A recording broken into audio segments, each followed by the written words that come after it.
Thea, very good morning to you and thank you for your time. So why are cooperatives so crucial to agriculture in South Africa? Thank you for having invited me. A cooperative is nothing more than a way in which farmers cooperate with each other to get the economy of scale on their side. I was once in a meeting in Kenya, in Nairobi, where one of the academics said, you farmers make it think, make it sound as if a cooperative is a magic wand in the hands of smallholder farmers. Upon which the then president of Tanzania, President Kikwete, said, it's exactly that. A cooperative is a magic wand in the hands of smallholder and beginner farmers because it empowers them to pool their resources, their capacities. They can buy together and they can sell together. They can aggregate together. It gives them everything which they cannot do on their own because they are too small. It makes them bankable. It gives them access to financing. It gives them the ability to access crop insurance. And of course, they can pool what they have, such as equipment, tractors, mechanization, digitalization, and other technologies. In that sense, I do not really know of any country in the world that is today competitive on global markets for which the agricultural sector did not start off with small cooperatives.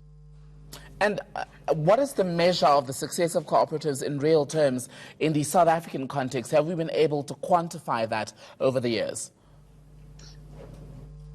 Yes, but it's a tricky question because somehow we have two eras of cooperatives. Agriculture as we know it today in South Africa, the strongest production sector on the continent of Africa. It all started off after the Anglo-Boer War when the Danish came here to teach farmers how to organize themselves in cooperatives. And by 1914, at the beginning of the First World War, we had 222 of those small local cooperatives in South Africa. And that became the backbone of what we know today as commercial agriculture. And then we forgot how to organize ourselves in cooperatives. These cooperatives became large companies.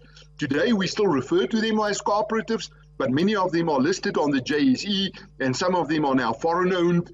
Senwes, Suidwes Koöperasie, Kaap Agri, Afgri and all those. And we've never started again to form cooperatives on a local level. In 1994, when we started with land reform, one of the key proposals on the table was that the beneficiaries of land reform should be organized in small cooperatives. It is one of the priorities of the Department of Agriculture, Forestry and Fisheries. And yet until today, we've never really got that off the ground on a massive scale like we should have done. Why is the that answer to some of the key questions on the development of agriculture in South Africa, not only on the beneficiaries of land reform, but also for communal farmers, farmers in the deep rural areas, smallholders, is cooperatives. We should have a national strategy on assisting cooperatives to do profitable business. You speak about how we've not been able to get these cooperatives or this method in particular off the ground in South Africa since 1994. One of the other things that I know you've spoken about is just how there's a need for quality governing bodies in order for cooperatives to function optimally. Why has that been so hard or difficult to master? I think there are three reasons, and the first one was that empowerment programs and capacity building programs for smallholders and for beneficiaries of land reform mainly focused on technical skills, how to farm properly with maize or with cattle or with goats. Smallholders in South Africa know that part. In the deep rural areas, people know maize and they know cattle. The problems are the soft skills, how to make a proper business out of it, how to ensure that at the end of the year, you get more in than what you have spent to produce it. In a cooperative, when the Cooperatives Initiative was launched some 14 years ago in South Africa, it were mostly extension service personnel, government officials, who were told to go out there and organize these groups.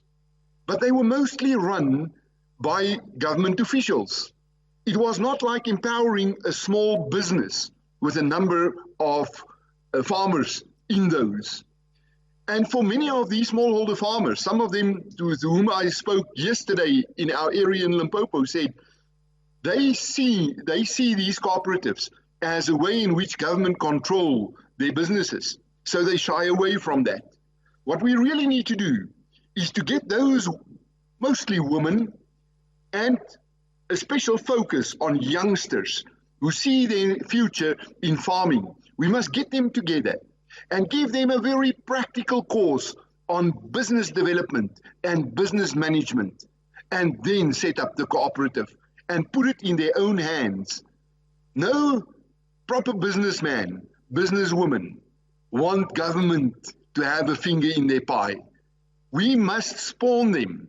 It must be driven by those farmers themselves. And it's not rocket science. Actually, in other sectors of our lives, smallholders are doing it in any way. A stokvel, which everybody knows in South Africa, is nothing but a cooperative, but more in the sector of funeral schemes. All right, Theo de Jager, President of the World Farmers Organization, thank you for your time today.